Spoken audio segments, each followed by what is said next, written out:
এখানে আমি মশলা রেডি করে নিয়েছি।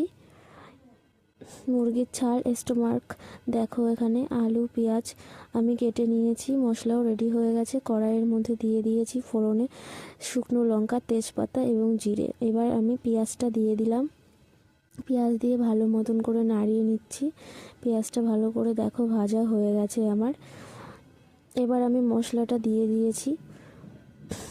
এবার মশলাটাও ভালো মতন করে ভাজা ভাজা করে নেবো। এর মধ্যে আমি 2 পিস মতন মাংসের যে এক্সট্রা তেল থাকে বা ফ্যাট সেটা দিয়ে দিয়েছি। এবার সেটা দিয়ে ভালো মতন করে নাড়িয়ে নিচ্ছি। এবার স্বাদ মতন নুন, পরিমাণ মতন হলুদ দিয়ে দিয়েছি এখানে আমি। সেটা দিয়েও ভালো করে নাড়িয়ে নিচ্ছি।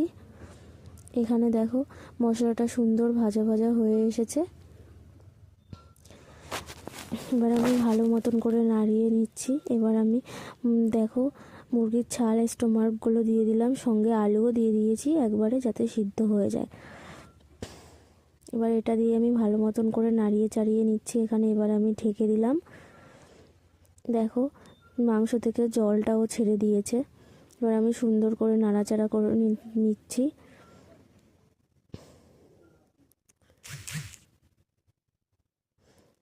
দেখো মাংসটা থেকে কেমন তেল ছাড়তে শুরু করে দিয়েছে এখানে। এর জন্য আমি ফার্স্টে দেখবে সামান্য তেল নিয়েছিলাম, কারণ এটা মুরগির ছাল থেকে প্রচণ্ড পরিমাণে আর কি তেল ছাড়ে।